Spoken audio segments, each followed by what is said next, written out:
Hello and welcome to my video, or should I say welcome to my thunderstorm, because there's one happening right now as I'm painting. Hope it won't interfere too much. You may not even actually hear it, but if you do, it's not my stomach, it's the storm. Okay, before I get going, I just want to clear up something here. Someone has asked me about the paper I use. This is what I use. They're not paying me to hold that in front of you like that. It's just this is the make. I don't know where you can get it. I mean, I get it in France. I don't know whether you can get it anywhere else. It's actually made in Portugal. So you may be able to get it online. So if you go online, if you really want to use the same stuff, go online. That's it there. And what's the company name? Maybe it doesn't matter. Well, Apter. Anyway, there it is. And I'm going to start a fresh one today. So let me tell you about this painting. This is one that I did months and months ago. Don't know when, but a long time ago. And there's the bottom part. It doesn't look anything like that, the original. In fact, here's the original on the screen now. And what I did for my Zoom lesson, I did two paintings a couple of days ago. I did this one and turned it into this. And then I did this one and I completely ruined it by turning it into what you're looking at now. Well, it's not that bad. I mean, it's just a different type of sky, really. So I'm going to do a few changes. I quite like the sky, and I may keep most of it. But what I want to do is a little bit of mountain, a little bit of something that's just going to catch the eye a bit better than these two bright green stripes here, which are really, let me be honest, naff. They are completely naff. And I want to denaffecate them.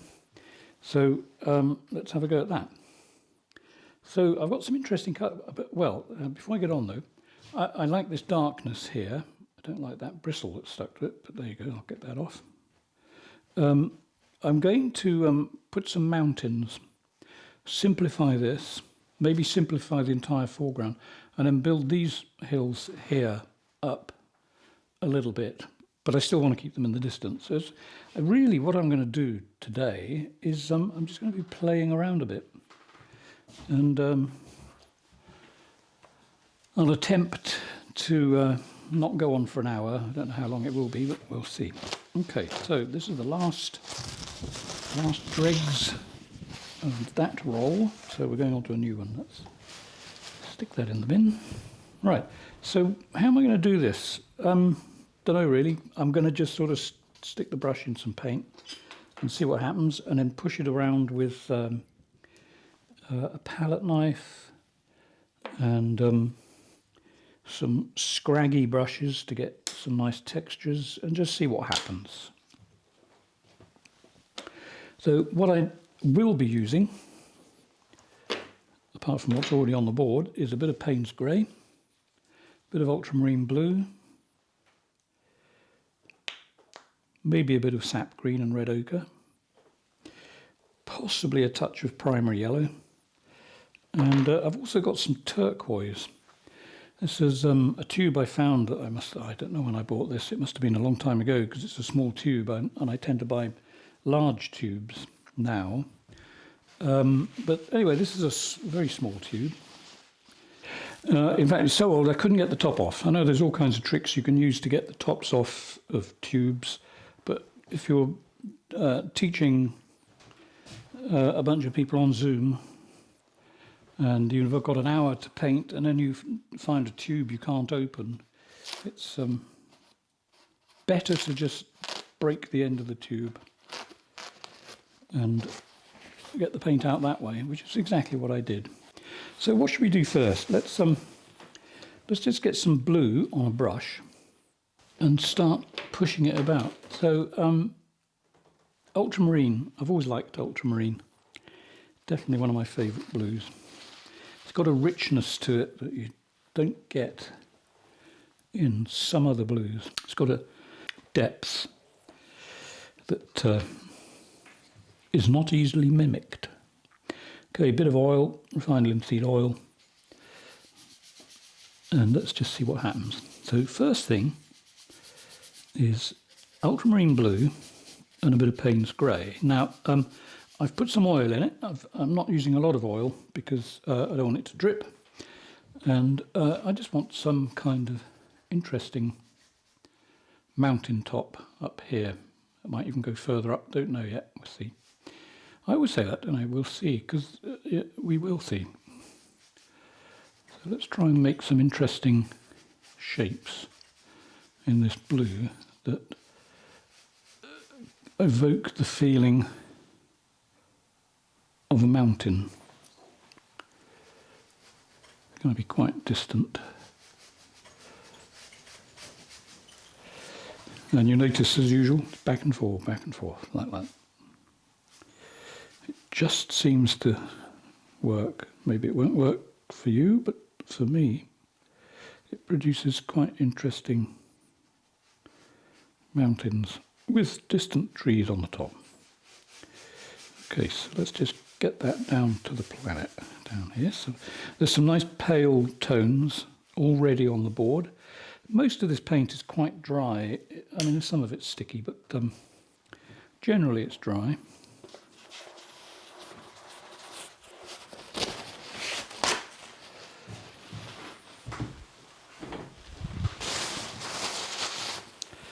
Well, so far so good with the thunderstorm. I do like a good thunderstorm, I have to say. There we go, there's that bristle. You can't see it, but I can. However, it has left a line, which maybe you can't see, but it's there. Okay, so that's a little bit of ultramarine blue. Let's put some turquoise in it, just for the heck of it. Just see what, you know, when you paint, sometimes if you plan everything, it often just doesn't work. I mean, I found that in my life. When I was younger, I never really planned much. I worked, I had plenty to do. But I never had like a goal, you know, I must do this by that age and I must do that by this age, whatever. It was just, let's see how it goes. Let's try not to make too many bad decisions. And just sort of play it by ear. And to some extent, I found that works better than making a solid plan. If you have a solid plan, I always thought this, maybe I'm wrong, but if you have a solid plan and you don't leave yourself any leeway and it goes wrong, it can completely upset your life. Whereas if you don't have a plan, but expect, hope for the best, expect the worst, things usually have a way of resolving.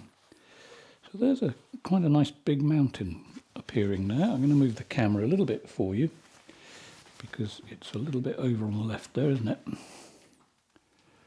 just move that way a bit. Probably also help keep me out the way. There we go.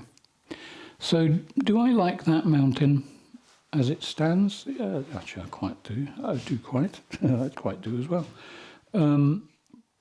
Let's lighten the top. I got pure ultramarine at the top there. I'm going to put a little bit of turquoise in it. And in fact I'm going to take that up there. So I'm not actually thinking, you know, let's paint the edge of the hill this way, that way, or the other way. It's just, as I said, see what happens. You may be pleasantly surprised. Okay, so that sort of blends down to the ground quite nicely. It's a very blue mountain, but apparently you do get those in the US. Is it the Blue Ridge Mountains of, where the heck is it? Well, I've seen them in North Carolina. Maybe that's what I'm thinking of. So yeah, these are very blue ridged mountains. So now, just same brush, not even wiping it, just got a little bit of green, and that's light green that I've got on that edge. So let's see what happens if I put some of that on the ground while it's strong. Just a few little twinklies through here, right off to the edge. Let's see how that looks. Good. It gives the feeling of distant somethings. And we all want distant somethings, because those distant somethings can turn into... I don't know what they turn into, but you know what they'll turn into something. They may turn into something that vaguely looks like a real thing. I don't know. Rambling on.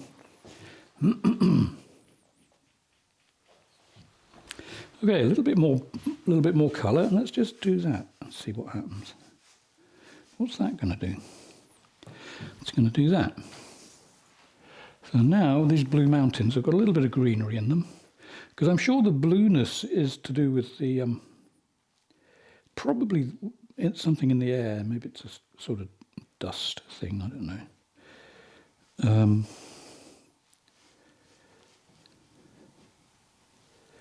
There we are. There's a few things going on in there. A bit of mountainery. A bit of mountainery or hillary or whatever you want to call it. Okay, so down here, you see, now I don't like those. They're sort of, well, they're just too in your face, I think. So I'm gonna sort of hit them with a bit of sap green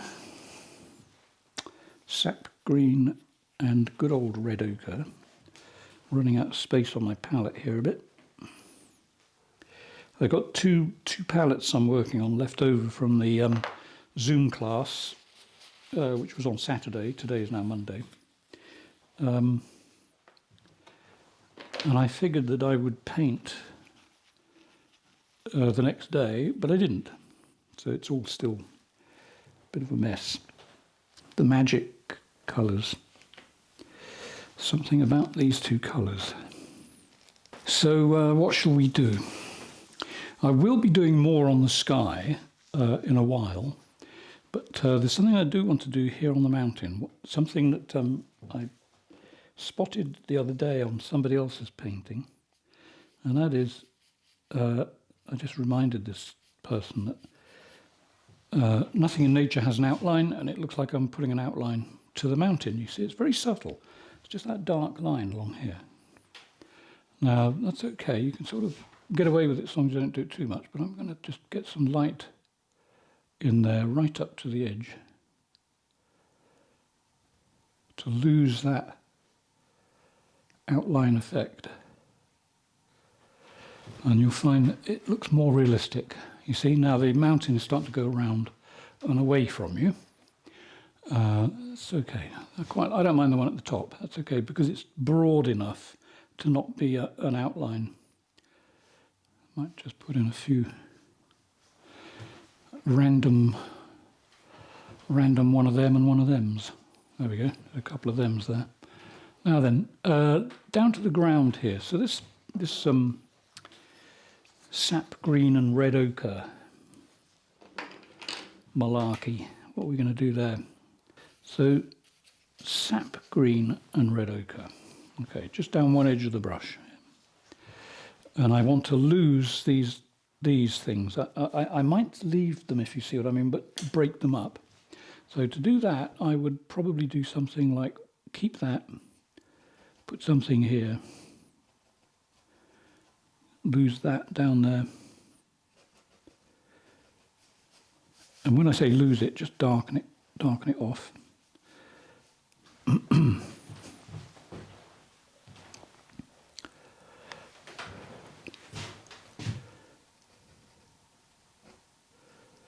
So I'm just going to I'm going to try and give the impression of, I mean, they are sort of impressions of trees, but I want to make it more vague, because I want all of the landscape to work, not necessarily one particular bit.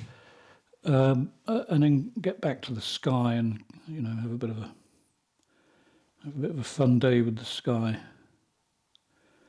See what we can do here. I think these bits of, it's actually light green. I might have put in a bit of yellow. Did I put yellow in? I don't know. Maybe I did. Light green, probably with a bit of white in it.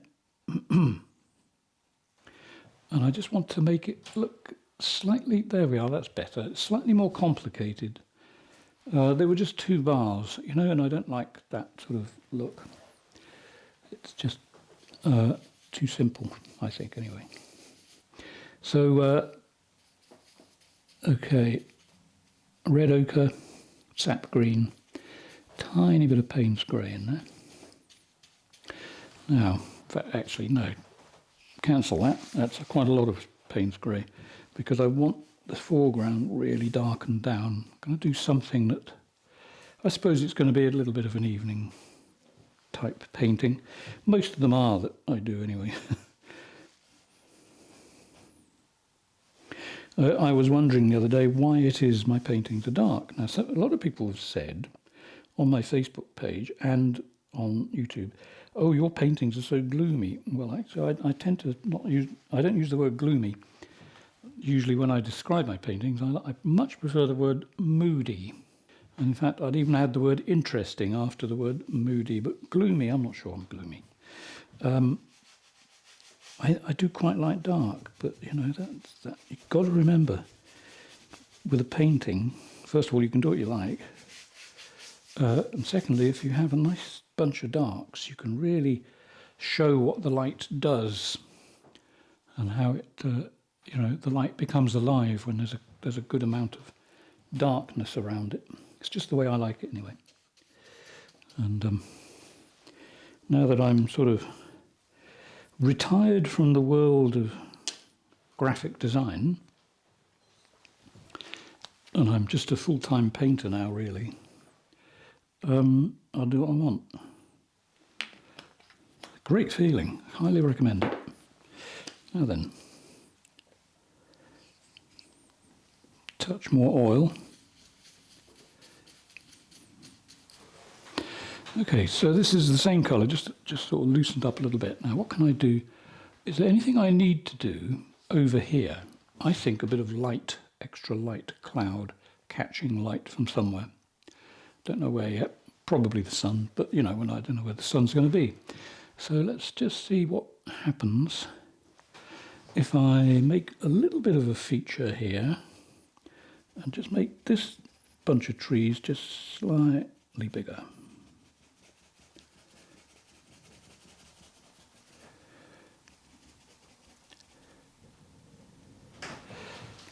Okay,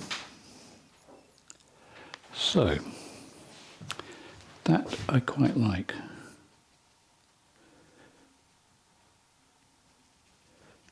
And I may soften the edge of these trees just a bit more afterwards, but at the moment,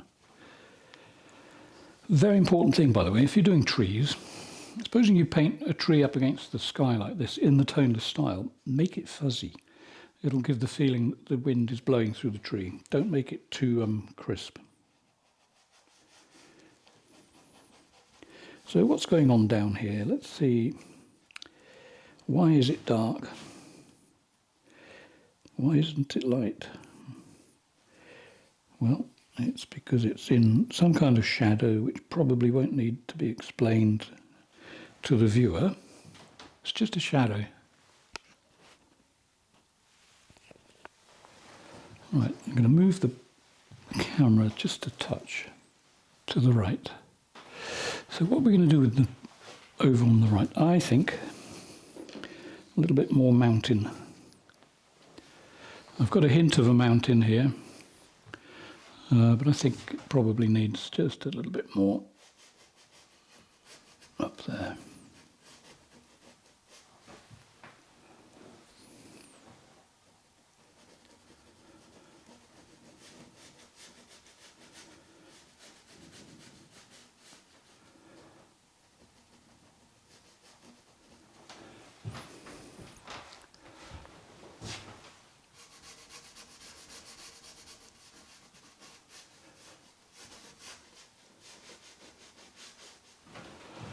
And I think for now, that's okay. So across here, I'm going to put some water in as well. I've decided lately that people need a bit of water. It's something I always used to avoid, but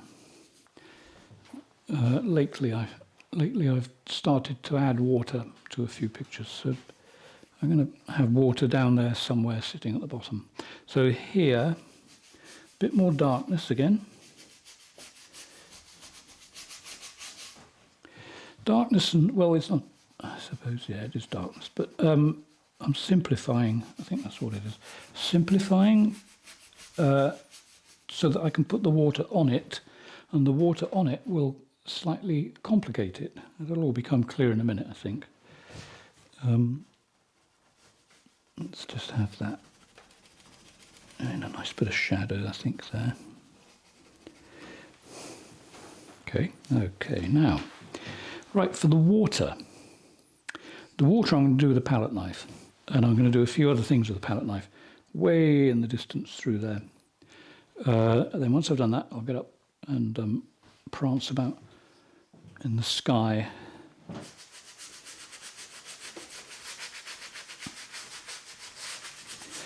Okay, right, so a bit of water. Water is this thing that some people find hard, some people find it ridiculously easy, and I think what I'm going to show you is going to show you how ridiculously easy it can be.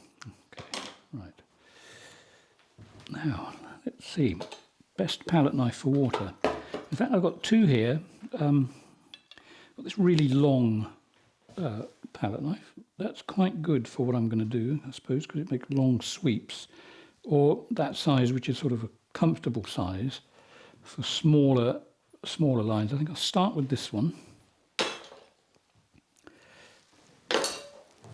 And it's just going to be white, straight from the tube. Absolutely no oil added. And I think I should move the camera just a little bit down to bring it up where you can see it.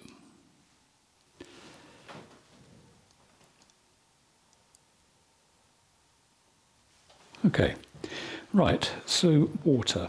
There's times like this when I think I should get a chair and sit down and do it, but let's see if I can do this. If you hear a loud twang, it's my back going, but we'll see if we can keep it in order. Right, a little bit of water on the ground down here. When I say a little bit of water, in fact, I shouldn't say that. I should just say some water, because once I get playing with this stuff, I really enjoy it and I keep going. And I'm always telling people, know when to stop. There's a bit of water. Now, should that be it? Should that be enough? I hear you say no. Okay, right, I'm going to carry on. So if it goes wrong, it's your fault. Right, a little bit more white. And where am I going to put it? I like that coming down there and petering out, but I think, am I going to be in the way? I probably will, so learn to live with it. There we go. There's a little bit more over there. Important thing, I keep telling people this, is that at least one edge of your water has to be horizontal. You see, that obviously isn't, because it's coming towards us. But the furthest away bit of water needs to be horizontal, otherwise it won't work. It could be at an angle if it's snow, that's not a problem. But water, it's got the habit of dribbling around in whichever direction is downwards. So let's just reinforce that just a little bit more. There. Okay, so there's a little bit of water on the ground. Okay, and I'm going to stop there with the water. That's it. Okay, now using the same palette knife, I'm going to put in some distant stuff. Okay, I'm not going to be precise about what the stuff is, but it'll be obvious, I think. So palette knife with a little bit of light green on it. And then over in the distance here, let's just have a few bits and pieces.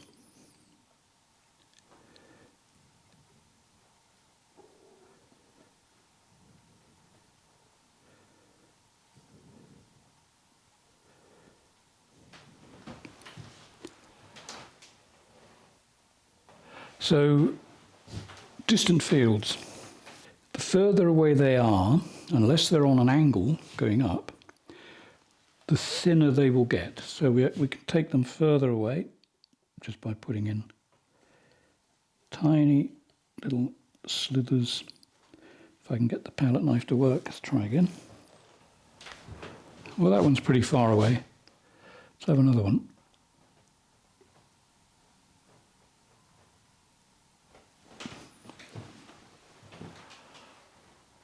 Possibly there. Let's have another one here.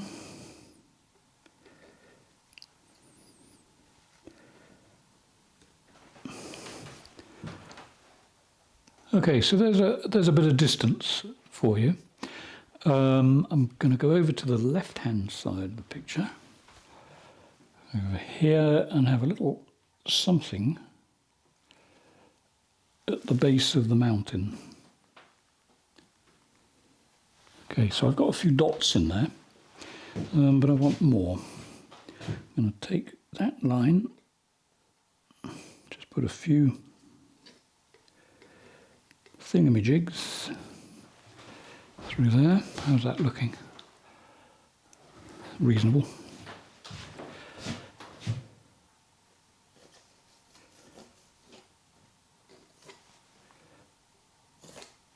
I think that might do. It's the floor you can hear creaking, by the way, not me. Okay, I'm going to just, I like the way the light's coming through there now, so I'm just going to put a hint of light down here.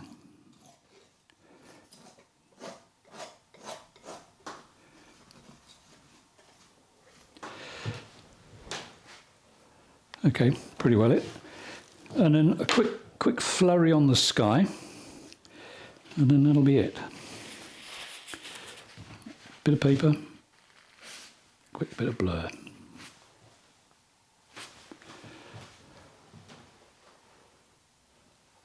Reasonably cool. Now, the sky. What should we do with the sky? I've spotted something else. Do you know, the older I get, the more I do this. I think I've got it right, and then I think, nope, I can do better. So a little bit of pale, light green, not pale light green, it's called light green. I just want to sort of enhance a couple of things on there.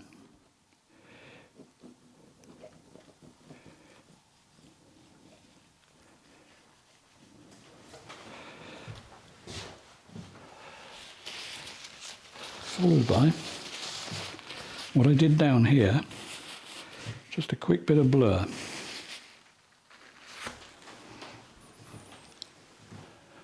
And a bit more.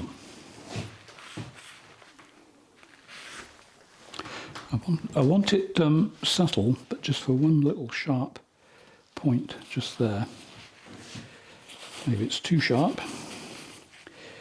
Let's just take that down. Oh, there we are, that's good. Okay, right, that's what I'm after anyway.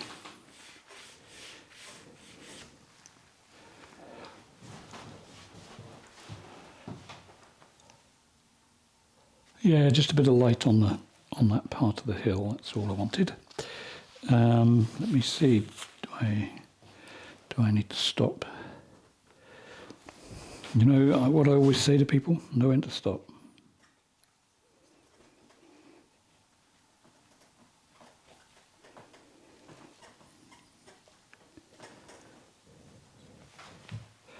Okay. I think I know when to stop there. Right, so that's that. That's fine. That's good. Now, the sky, all I'm going to do is just get a few bits of white on a palette knife, move the camera again, and just add a few twinkles. The sky's quite nice. I mean, it's okay, but I think we need a few twinkles. Let's have a bit more there. And you know by now, I always say this. Not only do I repeat myself, but I repeat myself in telling you that I'm going to repeat myself. And don't forget, the clouds must go off the edge, and they must disappear behind mountains and not follow them. So you've got to be a little bit careful how you do that. So if I'm bringing this cloud across here, obviously it's going to hit the mountain there, so I need to just sort of sculpt it around a bit. So it appears to go behind the hill. See what I mean? Good. Now, let's have a little bit more light on that bit.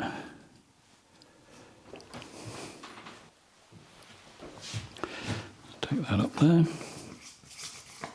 I'm not going right off the edge of the board on this one because I don't actually paint off to the edge of the board, but it'll be off the edge of the trimmed picture when you see it.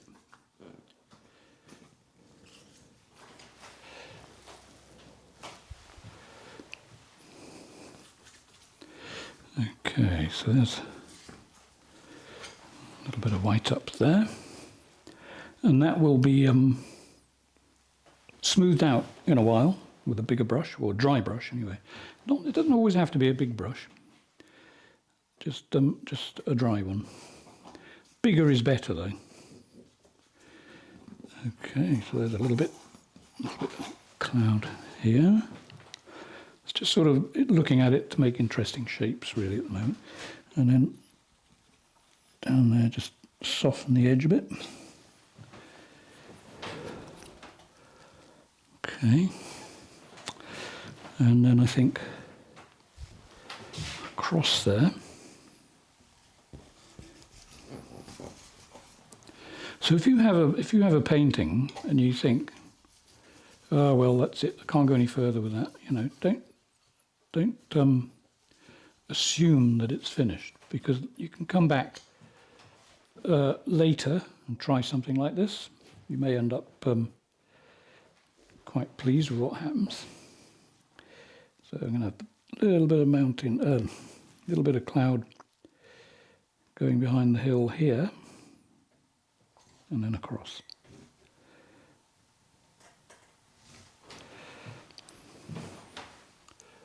Right, so I think I'm almost done with adding the white. Something there.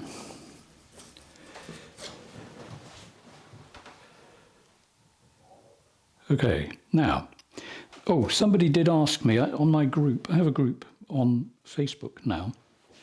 It's called, it was started by one of my students, and it's called Students of Stuart Davies. And somebody said, and it's a really hard one to answer this, they asked me how what goes through my mind when I'm making a painting that looks dramatic and I hope interesting, instead of boring and whatever. And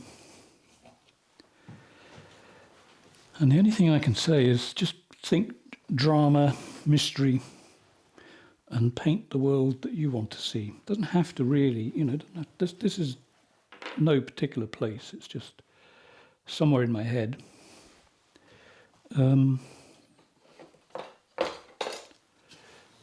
So yeah, make your own world. Do what you like in it. Make it as interesting as you want. Push it as far as you can go. Okay, now this is very sticky paint, so I'm not being careful with this. Normally I would just skim this over the paint, but I'm giving it a bit of elbow today because it's sticky, as I said. Now, so down here, obviously I'm going to be careful not to hit the land.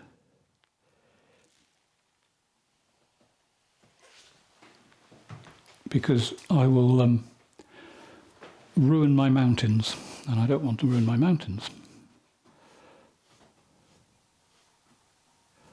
So I'm careful to work away from the hill. Doesn't matter if I hit it a few times because I can just put the blue back, but I don't want to completely ruin it.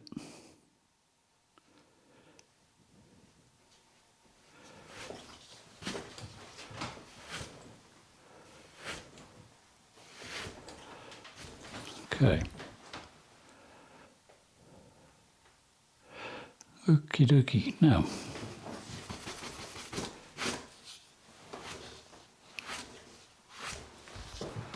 I think that's going to be it. I'm going to just fiddle about there.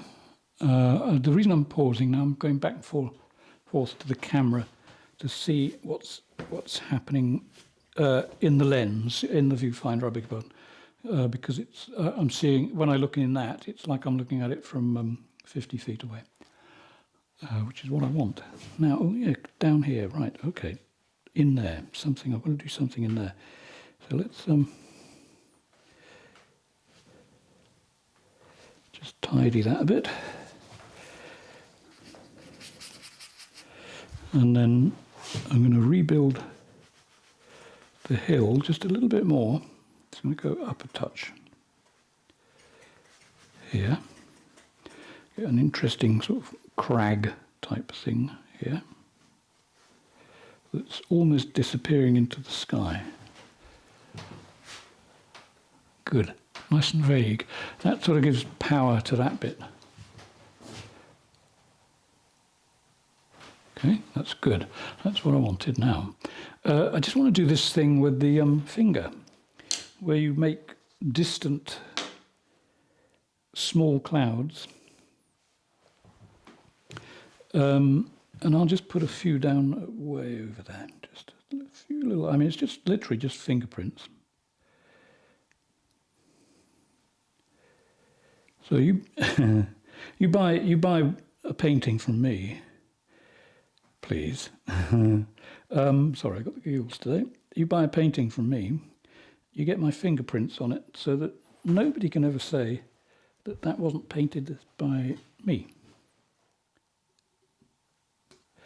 So years from now, your grandchildren or children will thank you for buying one of my paintings with my fingerprints. There we go. And I do sign my pictures as well. But I am aware at the moment that, whoops, that was a mistake. Never mind, cover it up. At the moment, not a vast amount of people are buying paintings. And you can't blame them really with all the financial stuff happening at the moment. But paintings have always been an investment for the future. Well, you enjoy it while you've got it and look at it and all that, but if you can get a few paintings by someone who maybe, sounds depressing, doesn't it? Maybe of more interest after they've passed on, yeah, your family may be eternally grateful. Right, there we go. Don't mean to sound depressing, but, you know. There we go. So there's some nice little, very distant little cumulus clouds. Okay, in fact, I need more. I want more because I'm a greedy old guy. Let's have one just there making a little statement before it disappears behind that hill. And you can see, I hope, that if I leave that cloud where it is, it's not quite as good as if I do this. Try and do this as carefully as possible. If I do it so that it actually disappears behind the hill, I'll have to rebuild a bit of hill there, but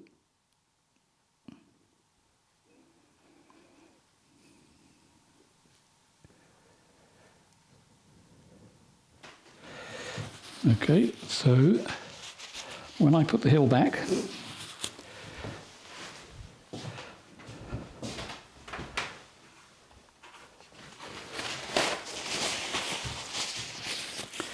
and it just takes a little dab of the blue brush,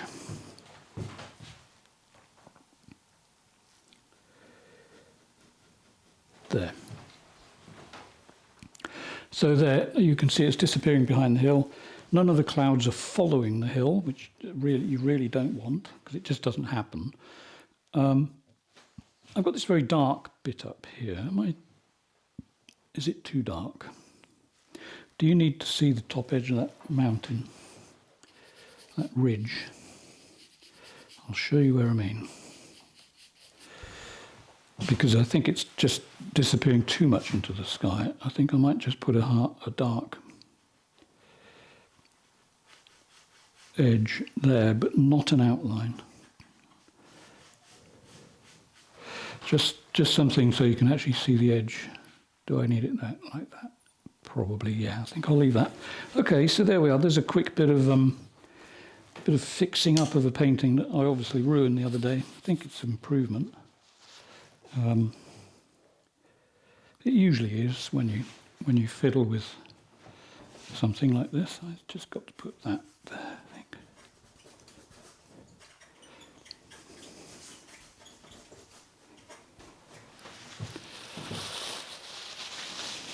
Is that what I want? Is it indeed? Yeah, why not? Okay, let's have a little bit there. The good thing about your hand with this sort of cloud is that you get a completely smooth cloud. There's no brush marks on it, just fingerprints. Okay, right, that's good. And then all I'm going to do is, again, just give it a quick couple of them. Like so. Right, so I'm stopping there. Hope you've enjoyed this. If you want to come to one of my Zoom classes and see me ruin another picture, please don't hesitate. There'll be a link below, not to a particular lesson, but a link to the booking site. But I usually advertise on up-and-coming lessons. I usually advertise them on Facebook. I know a lot of people don't use Facebook, so I suppose with this one I could, yeah, in the info box below this one I will put a link to the next class, so that for those of you who don't, as I said, have Facebook. What else do I need to tell you? I am doing some lessons in France, not as many as I used to, but a few. If you want to come here, there'll be a link to all the information that you'll need for that. And yeah, that's it, I think. Let me move the camera back so you can see it a little better. I hope you've enjoyed this, and maybe I'll see you on the next video. Bye for now.